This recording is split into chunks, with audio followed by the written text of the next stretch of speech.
What would you do if one day you got an email that said, "Refund issued, $89,000, and just weeks later, your account balance dropped to exactly $74? I wasn't hacked. It was my own parents, the people I trusted most, who moved the money into their account for safekeeping. The truth? They'd planned it before the funds even arrived. I'm a full-ride scholarship student in public health, and also a victim of financial abuse by my family, and I know I'm not alone. In this video, I'm going to show you how to reclaim control when the betrayal comes from those closest to you, what kind of proof actually holds up, and why setting boundaries isn't selfish, it's survival. I filed an official fraud complaint with full documentation, bank transfers, screenshots, voice recordings. My parents once told me, family doesn't sue each other, but I refuse to let love be used as a weapon. Dear friend, what would you do if you were in my shoes? I bet you can't guess what's coming next. But before we go any further, drop a 5 in the comments if you're still with me, because what happens next might just leave you speechless. If you've ever heard money in the family is shared, watch this before you lose everything. Don't wait until you're staring at $74 and the echo of a betrayal you never saw coming. Before we dive into the story, I'd love to get to know you a little better. Drop a comment below and let me know where you're watching from. That way, I can send you a special shout-out. Now, let's begin our story together. I always believed the hardest part of college was winning the scholarship, not keeping it safe. The message arrived on a windy Thursday afternoon, pinging my inbox while I struggled through a biostatistics lecture. Refund issued, $89,000. For a moment, the world blurred, then sharpened into colors so bright they felt unreal. The money wasn't a bonus. It was the portion of my aid that had sat untouched during 2 pandemic years of online classes. Now, the state was sending it back, almost like an apology for all those lectures watched from my bedroom. I printed the notice at the campus library, the sheet still warm when I met Erin outside the Union. Leaves scraped along the concrete as she read the figure twice, then looked up with an incredulous grin. "You could wipe out every loan you've got," she whispered. "And maybe start a grad application," I added, folding the paper as carefully as if it were fragile glass. For the first time since freshman year, the future felt roomy. That evening, I drove across town, past familiar strip malls and the dim curve of the river, to tell my parents in person. Mom greeted me with the cinnamon smell of store-bought pies warming in the oven, her shortcut for homemade love. Dad was already at the table, sleeves rolled, phone aglow with the day's news feed. I laid the letter beside their plates. Mom's hand flew to her chest, the pie server dangling like a forgotten prop. $89,000? She said, voice cracking between thrill and worry. "Honey, that's wonderful." Dad adjusted his glasses, scanning the letter longer than necessary. His smile appeared but didn't quite reach his eyes. "That's life-changing," he said, each syllable landing heavy. "What's the plan?" I talked about paying off my remaining tuition, maybe enrolling in a master's program next fall. They listened, nodding, but as the conversation drifted toward housing costs and interest rates, Mom's expression tightened. She poured decaf into our mugs with a slight tremor. "You know," she began, stirring sugar, though she never took any, "banks have been hit with so many cyber attacks. Maybe, just for safety, you move the funds into our joint account until the dust settles. We can keep an eye on things." It sounded harmless. Family had always been our safety net. Mom liked to remind me, we don't have much, but we have each other. I wanted to honor that, even if a quiet unease pressed against my ribs. Dad cleared his throat and added, "Just temporary. Monday will help you open a fresh savings account." I agreed. We finished the slices of pie while the television murmured holiday ads in the background. Before leaving, I stepped into my old bedroom. The walls still held faint tape marks where high school posters once hung. In the closet, my graduation stole rested on a hanger, gold cloth embroidered with the first-generation student crest. I folded it into a small square and set it in my overnight bag, telling myself it was only symbolic luggage. At home, I sat at my desk beneath a humming desk lamp and initiated the transfer. The bank's screen flashed confirmation, then returned to its calm blue dashboard, the zeros reassuring in their permanence. I scheduled the disbursement for Monday morning, closed the laptop, and let out a breath I didn't know I was holding. Friday passed in a haze of group projects and cafeteria coffee. Erin teased that I floated rather than walked. Still, when she asked if I felt nervous, I admitted, "A little, but it's family. If you can't trust them, who can you trust?" She shrugged, the way people do when they'd rather not answer. Sunday dinner came with a small celebration, paper cups of sparkling cider clinking over the centerpiece of last year's plastic pumpkins. Dad raised his drink. "To freedom," he said. The way he crushed the can afterward, as if ending a thought, left a dent in my comfort. Weeks slipped by. Finals ended, decorations went up around campus, and cold air settled into the valley. One late evening, while laundry tumbled in the dryer, I opened the banking app, just to admire that nest egg again. My login stalled, then refreshed. The numbers resolved into view. Available balance, $74.23. For a full minute, I stared, as though the digits might rearrange themselves out of embarrassment. They did not. No pending deposits, no system error banner, just $74.23, an amount so ordinary it mocked me. Wind rattled the apartment window. I remembered Dad's toast, the flare of caution in his gaze. I heard Mom's spoon clinking in empty coffee, her voice quick to reassure. And I saw, as clearly as the balance glare, the narrow hallway of possibilities closing in again. I closed the laptop, but the darkness of the screen threw my own reflection back at me. Eyes wide, shoulders drawn tight. Somewhere beyond the glass, a neighbor's dog barked at nothing, and I realized silence can be as loud as betrayal. And that is where the reckoning began. "You've always been the smart one," Dad said, voice low, as if cleverness were a crime whispered in confession. "We figured you'd understand." The kitchen was dim except for the string of colored bulbs Mom had taped along the cupboards for Christmas. They glowed red, green, blue across our faces, but none of the colors felt warm. I stood by the sink, phone in hand, the bank app still open to that glaring balance. In the hush between the fridge's hum and the distant tick of the dining room clock, I heard myself ask the question again. "Where is the money?" Dad angled his shoulders toward the pantry, avoiding my eyes. "It was just sitting there, Em. Money needs purpose." Mom's hands fluttered around a pot on the stove. The ladle clinked against enamel. Chicken noodle, my childhood favorite, filled the air with garlic and dill, a scent that used to mean snow days and safety. Tonight it smelled like camouflage. "Sweetheart, we're behind on everything," she murmured, as if soft consonants could soften numbers. It was life or debt. I remembered the phrase Mom used when I was 10, and she pressed 5 crumpled dollars into my pocket for a field trip I didn't think we could afford. We don't have much, but we have each other.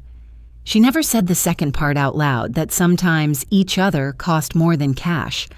"I needed you to talk to me first," I said. My voice was steady, but my heartbeat felt like feet on wooden stairs, running upward toward trouble. This refund was for tuition, for next year's applications. Dad finally faced me, arms folded. He wore the fleece vest I bought him last Father's Day, the zipper pull tapping a small rhythm against his crossed elbows.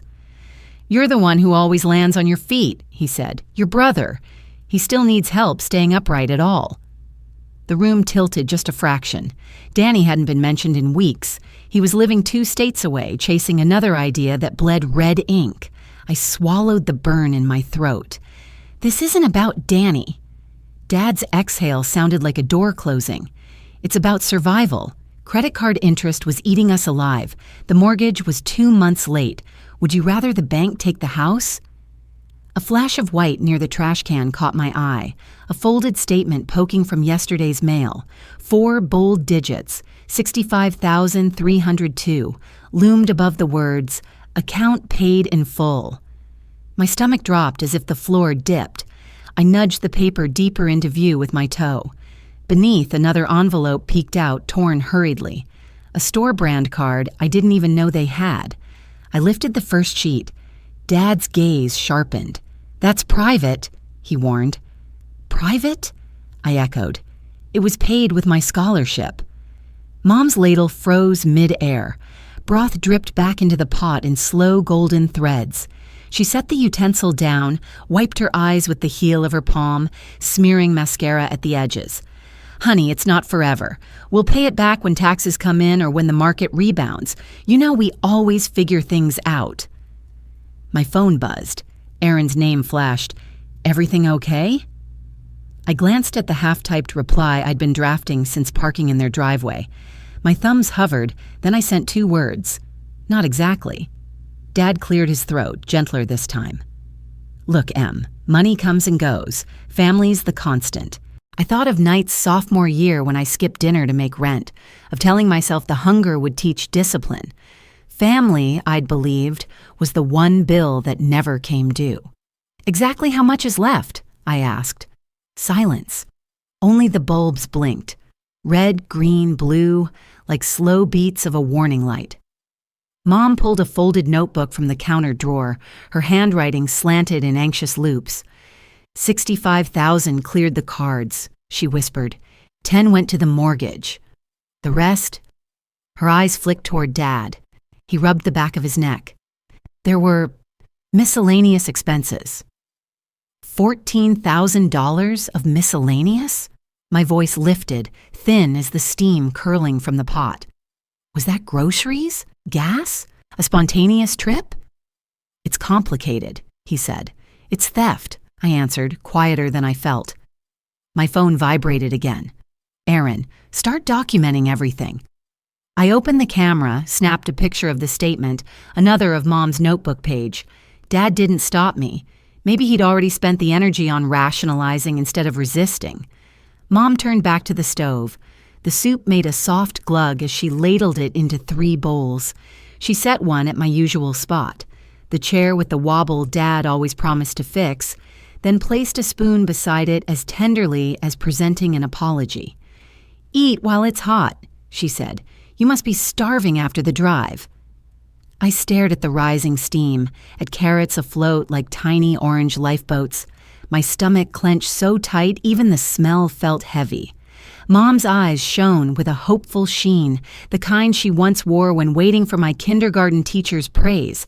I lifted the spoon, let it hover, then set it down. "Is this how we fix things now?" I asked, my throat thick. "Feed me until I forget." Mom's smile faltered, but she pushed the bowl an inch closer. Behind her, Dad sank into his chair, shoulders caved inward, silent. The bulbs above us blinked their slow holiday rhythm while the clock in the next room ticked toward an hour none of us would remember fondly. The soup cooled between us untouched, cooling like the faith I once swore could never spoil. They spent the money as if my name were just decoration on the bank account. That morning, I threaded through the chilly courtyard of student services, determined to claim it back. The campus felt half asleep between semesters. Bare sycamores, forgotten flyers flapping on notice boards, the coffee cart closing early for winter break. Inside the financial aid office, fluorescent lights hummed over rows of empty chairs. I approached the cubicle where Mrs. Danner waited, gray cardigan buttoned to the throat, reading glasses perched on a chain. She greeted me with a level gaze. "Emily, come in. I read your email." I slid into the chair across from her and unfolded my notes, dates, screenshots, the balance that turned to dust. My voice shook for only the first sentence. After that, it steadied the way a beam stiffens under weight. I described the joint account, the missing funds, the credit card suddenly stamped paid. Mrs. Danner listened without interrupting, fingers laced, foot gently tapping. When I finished, she adjusted her glasses and spoke in measured tones. "Scholarship proceeds are federal and state funds. If someone other than the designated recipient uses them without permission, that's misappropriation. In California, it can be prosecuted as fraud." The word fraud settled over the cubicle like cold fog. I breathed it in, surprised at how solid it felt. less like a threat, more like a handhold. She printed the relevant sections of policy, highlighting phrases in yellow. "You'll need documentation," she said. "Bank statements, any written communication showing they acted without consent." "I started gathering records," I replied, opening a folder on the desk. A neat stack of screenshots lay inside. Transaction logs, the credit card statement I'd photographed near the trash, Mom's notebook page. Mrs. Danner nodded approval. "Good. File an initial complaint with the California Student Aid Commission. They'll investigate and guide you further." Leaving her office, I stepped into air that smelled faintly of wet grass and campus steam pipes. My phone buzzed before I reached the door. A text from Dad. "We're family. Don't destroy us over a mistake." The bubble disappeared before I finished reading, replaced by another. "We can sort this out quietly." My thumb hovered over the reply field, then closed the screen. Back at my apartment, I brewed tea, the kettle's whistle echoing through rooms too small for echoes. Erin arrived carrying her laptop and a bag of takeout noodles. She set both on my kitchen table. "I brought dinner and moral clarity," she said, half smile softening her serious eyes. I passed her the printed policy pages. We worked side by side, labeling digital folders. BANK, EMAILS, PHONELOGS. Erin created a spreadsheet titled "When Family Stops Being Family" and entered each transaction in calm columns of date, amount, recipient. She asked questions lawyers might ask. Did they ever text explicit permission? Any voice memos? I answered, adding files until the directory felt heavier than the refund itself. While we typed, my voicemail pinged. Mom's voice spilled out, shaky and high. "Emily, honey, please call me. We're sick with worry. How could you turn on us? We're your parents." The message ended in muffled sobs and the sound of Dad in the background saying something I couldn't make out. Maybe my name. Maybe a curse. I saved the recording, labeling it Voicemail 12 to 18. Erin looked up. "You okay?" "I will be," I said. The steadiness surprised me again. An hour later, the evidence folder was complete. I opened the website for the California Student Aid Commission, navigating to the fraud reporting portal, a long form loaded, white fields waiting for truth. I filled in my details, then the account numbers, then a narrative summary that read like a stranger's misfortune until I reached the final paragraph. They withdrew all funds without my knowledge. I was left with $74. At the attachment prompt, I uploaded every file, statements, screenshots, voicemail. I paused before clicking submit, my finger resting on the trackpad. Erin placed her hand lightly on my shoulder. "When this blows up," she said, "list me as your emergency contact." A soft laugh escaped me. "First in days." "Deal." I pressed the key. The screen flashed, then produced a green banner, "Case received." Tracking ID, 2138475-CA. For a beat, I only heard the low clatter of the heater kicking on. Something inside me settled, like a train finally pulling into the right station after a night of wrong tracks. I powered down the laptop and walked to the bookshelf. Behind a row of dog-eared textbooks stood a small silver frame. Dad in his trademark cap, Mom clutching my dorm room welcome kit. Me wedged between them on freshman move-in day, all of us smiling wide against a backdrop of cardboard boxes. I lifted the frame, feeling the chilled metal against my palms, and slid the photo out. The edges were worn from 4 years of dusting. I placed it in a shoebox on the closet shelf, shutting the lid with care, as if enclosing a fragile relic rather than a memory grown sharp. Returning to the table, I closed the laptop lid. The apartment went quiet except for the hum of the fridge. Outside, wind chattered through the eucalyptus trees lining the parking lot. I drew a breath, crisp with winter and resolve. "Let them call me heartless," I whispered to the stillness. "I know what I'm not anymore. Helpless." By the time their tears dried, the blame began to flow. It started with a Facebook post from Dad, a blurry photo of last year's 4th of July barbecue, captioned, "We gave everything, and the knife still found our backs." No names, of course. Vague grievances travel farther. Within hours, the comment thread filled with cousins, church friends, and old co-workers offering prayers, outrage, and recipes for emotional resilience. I read each word from my apartment sofa, the winter light bending across the floor like a question mark. Mom followed with her own post, a grayscale selfie, eyes puffy, captioned, "When your own child forgets the meaning of family." A cascade of crying face emojis rained down. My phone vibrated relentlessly. Aunt Janet scolding me in all caps. Uncle Ray asking, what really happened? A high school roommate sending a confused DM, "Are you okay? Your parents sound devastated." I let most messages sit unopened, the notification bubbles piling like snowdrifts. But one name stopped me. Aunt Naomi.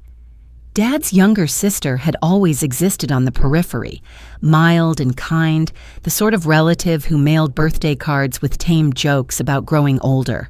Her text was brief. "Can we talk? Just us two." We arranged a call for late Saturday morning. I sat at my kitchen table, laptop open to a spreadsheet Aaron and I were building, each row a date, each column a new shred of proof. Aaron clicked away beside me, hair pulled into a messy bun, mouth set in a firm line that said she would not be moved by sentiment. The ringtone chirped once before Naomi answered, breathless as though she'd rushed to privacy. "Emily, honey, thank you." She spoke quietly, a nervous tremor weaving through her words. I pressed the record button on my phone, setting it face down on the table. California law allowed one-party consent. Still, my pulse quickened at the soft red dot. Naomi apologized for the social media circus. "I can't control your father," she sighed, "but I need you to know something. Back in October, before you mentioned any refund, Greg and Laura were talking about finally paying off their cards. They said it was only a matter of time before your aid was released. Your mom called it a blessing in disguise." A cold knot tightened behind my ribs. "They planned it," I murmured. "I didn't understand the details," Naomi continued, voice breaking. "Greg assured me you'd agree once he explained. Then November passed, and—" She inhaled, breath shaking. "I should have warned you. I'm sorry." Aaron glanced up, meeting my eyes with a look that blended pity and vindication. I thanked Naomi, promised no one else would hear the recording without her consent, an assurance partly true and partly hopeful. We hung up and I filed the audio into the growing directory. 12-29 AuntNaomiCall.m4a. That afternoon, an email arrived from the California Student Aid Commission. Subject line, "Preliminary Review." The body thanked me for my documentation and confirmed the case was now officially under investigation. They warned that until the matter was resolved, my aid account might be temporarily frozen for audit purposes. I stared at the screen, feeling equal parts relief and dread. "They're taking it seriously," Aaron said, reading over my shoulder. She minimized the browser and opened a fresh tab on the timeline. "Let's add today's call. Proof of premeditation makes their position worse and yours stronger." We worked until the desk lamp cast long shadows on the wall. Outside, January drizzle painted the window in wavering gray streaks. Every so often, my phone buzzed. New comments, fresh reproaches, a sorrowful Bible verse courtesy of an aunt I hadn't seen since middle school. I muted notifications, told myself silence could be kindness too.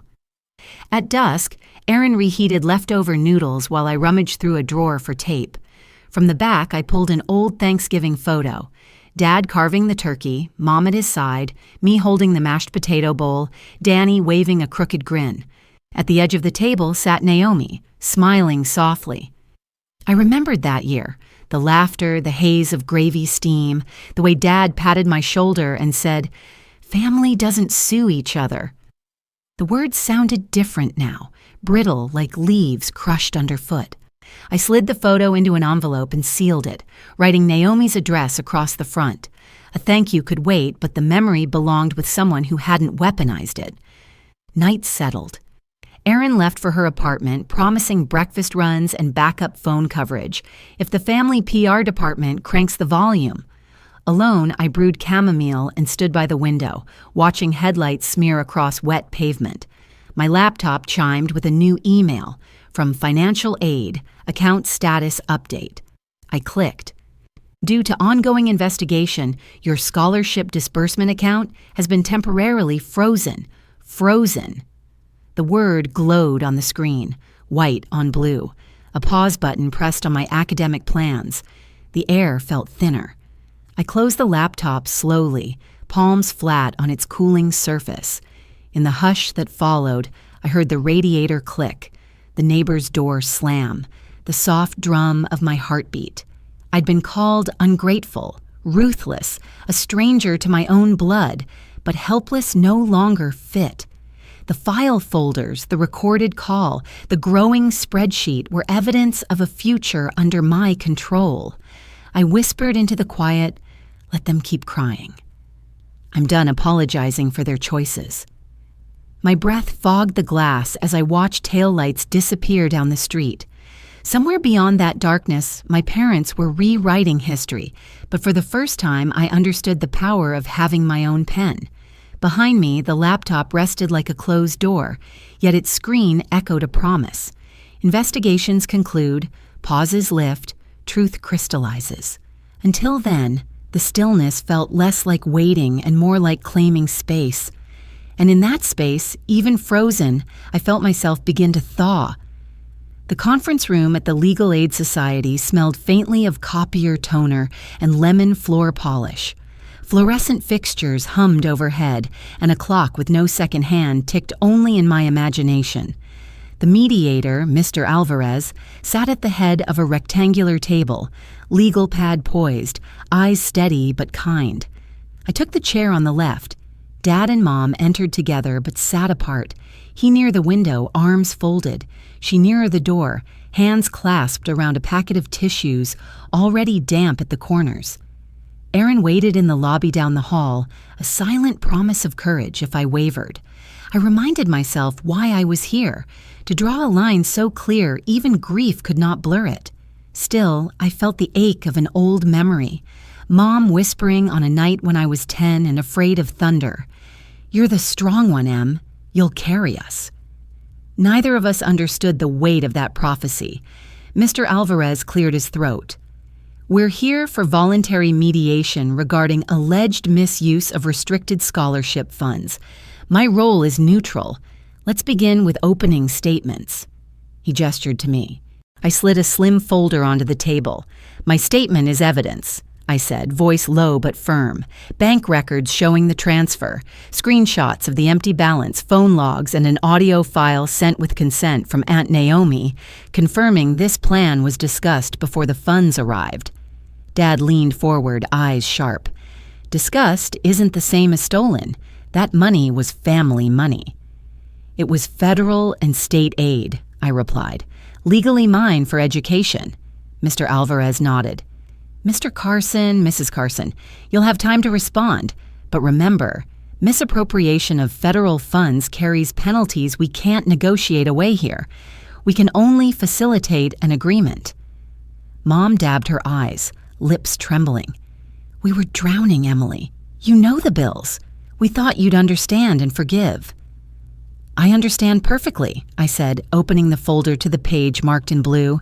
$65,000 to Chase Bank, 10 to the mortgage lender, 14 to cash withdrawals. I slid the sheet toward them. Dad's jaw set stubbornly. Mom stared as if the numbers might rearrange themselves into absolution. "Let's stay focused," Mr. Alvarez interjected. "Emily, what outcome do you seek?" "Two things," I answered.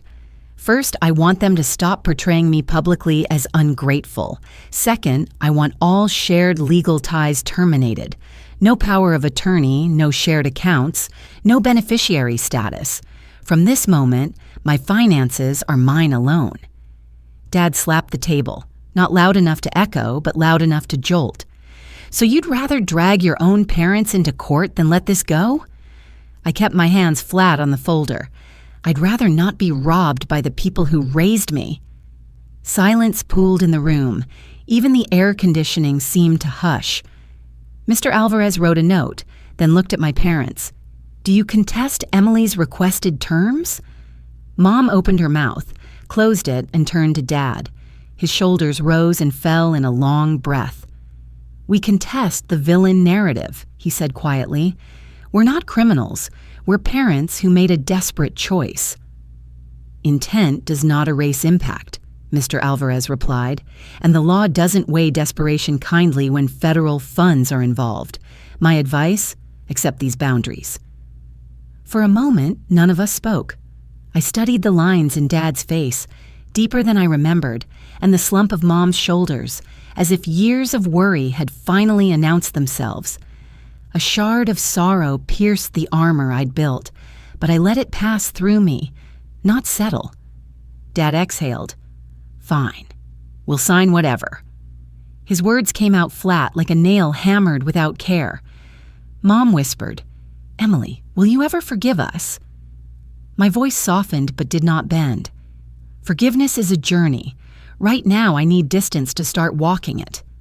Mr. Alvarez slid 2 documents across the table, a dissolution of shared financial authorizations and a confidentiality clause ending their online commentary. "Sign here, here, and initial there," he directed. Pens scratched paper. Dad's signature looked rushed. Mom's wavered, ink pooling where the pen paused. Mr. Alvarez gathered the pages. "These will be filed today. If any party breaches the agreement, litigation may proceed. Do you all understand?" We nodded in unison, a family synchronized only by consequence. He stood and offered a practiced smile. "I wish you healing in your separate paths." With that, he exited, closing the door with a soft click. The room felt smaller without his neutrality, cushioning the space between us. Dad rose first, avoiding my gaze. Mom hesitated, then brushed a fingertip along my sleeve as she passed, a gesture so light it felt imagined. The door closed behind them, their footsteps receded down the hall. I gathered my folder, the chair legs scraping just a bit too loud. My knees wobbled, not from doubt, but release, like a bridge finally freed of excess weight. In the lobby, Erin looked up from her phone. "All good?" I exhaled, pulse settling. "They signed. Boundaries on paper now." She looped an arm through mine as we stepped outside. The February air carried the faint smell of wet concrete and budding plum trees, a reminder that spring arrives even for landscapes left barren. Cars hissed past on J Street. A city kept moving, indifferent to private reckonings. At the curb, Erin asked, "How do you feel?" I took in the pale sky, the distant rumble of traffic, the lightness in my own chest, a gap where dread had lived. "Lighter," I said, surprising myself with the truth of it. Still grieving, but lighter. We crossed toward her car, the day unimpressed by our small victory, yet somehow brighter for it. The worst part of doing the right thing, I thought, is mourning what it costs. But healing, like justice, is rarely free. And I was finally ready to pay the price with open eyes and steady hands. I moved into the Berkeley studio on a fog-cooled Saturday, hauling 2 suitcases, 1 plant and a box labeled "Things That Matter." Erin claimed the spare alcove, proclaiming it perfect for her thrift store desk. The place smelled of fresh paint and eucalyptus drifting in from the street. No family heirlooms, no framed reminders, just blank walls waiting for the life I chose next. Orientation week for the Public Health Masters program began with name tags and coffee urns in a high-ceilinged hall. My tuition was covered by an emergency survivor scholarship, a fund tucked deep in the university's financial aid pages for students blindsided by family financial abuse. Filling out that application had felt like admitting an injury, but the award letter, arriving in June, confirmed what the mediation room had hinted. Healing can include institutional help. Each evening, I returned to the apartment, slipping past Erin's stack of case law printouts. She'd cheer, "Future Dr. Carson," and hand me a mug of chamomile. We lived quiet.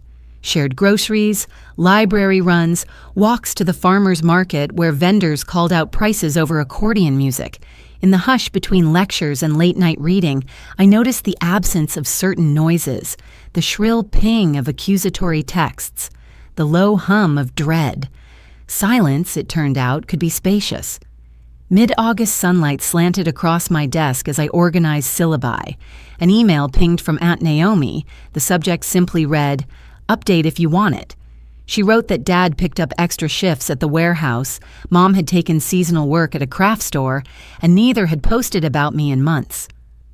"They're keeping their heads down," Naomi concluded. "I hope you're keeping yours high." I thanked her, sent a photo of the apartment's tiny balcony with its lone potted fern, and let the conversation end there. Peace sometimes means short messages and long pauses. That night, while Erin drafted a brief, I logged into a closed student forum called Budget and Boundaries. Under a pseudonym, I posted the outline of my year. A refund meant for tuition, parents who treated love like overdraft protection, and the decision to press charges.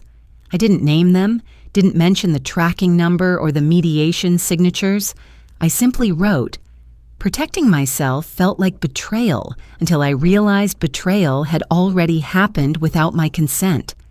I clicked share and shut the laptop, expecting little. Minutes later, a notification appeared. A first-year student wrote, "I'm going through something like this. I didn't know others had." Another followed, "Thank you for saying what I couldn't." The thread grew, small, steady lanterns appearing in a dark field. My story was no longer a single point of pain. It was a bridge. I opened a direct message from the first student, a pre-med freshman named Lila. She explained her parents had taken out loans in her name, contended she was too young to handle credit, and expected silence in return for support. She ended with a question, "Am I wrong for wanting to separate my accounts?" I remembered sitting in that mediation room, papers trembling just slightly in my hands, and how rightness had still felt like loss. I typed, "You're not wrong for protecting yourself, and you're not alone." I hit send. The response bubble popped up almost instantly, just a blue heart. It was enough. Later, I stood on the balcony while night rolled in from the bay, the city lights stitching their quiet Morse code across the hills. Erin joined me, 2 mugs in hand. Steam curled between us. "Think they'd recognize you now?" she teased, nudging my shoulder. "They might not recognize me," I said, watching headlights glide down Telegraph Avenue, but this version was always waiting. A breeze lifted my hair, cool and briny, like a promise carried inland. I once pictured my parents in the audience at graduation, waving from a row of folding chairs. Now I pictured a calm morning, a cup of coffee, and the knowledge that the degree would be mine alone, earned, funded, and defended. Healing doesn't always look like forgiveness. Sometimes it looks like graduate school in a quiet apartment with no drama. Inside, the clock struck midnight, another small ledger entry in a life balanced anew. I set the mug down, flicked off the balcony light, and let the room return to stillness. In that hush, I understood the simple arithmetic of dignity. What is taken can be rebuilt, and what is rebuilt can be stronger than before. I lost my parents the moment they chose their debt over my dignity, but I gained something stronger, myself, fully intact. Looking back, I never thought peace could feel this quiet or this earned. The absence of chaos has a sound all its own. Sometimes, love asks us to sacrifice. But real love never demands we disappear to prove our loyalty. Family should be a place of safety, not an excuse for silence. If this story stirred something in you, whether a memory, a question, or a quiet yes, I'd be honored to hear it. Feel free to share your thoughts, or simply know you're not alone in walking away to find peace. And if this story touched your heart, give it a thumbs up and subscribe for more stories about resilience and hope. Thanks for watching.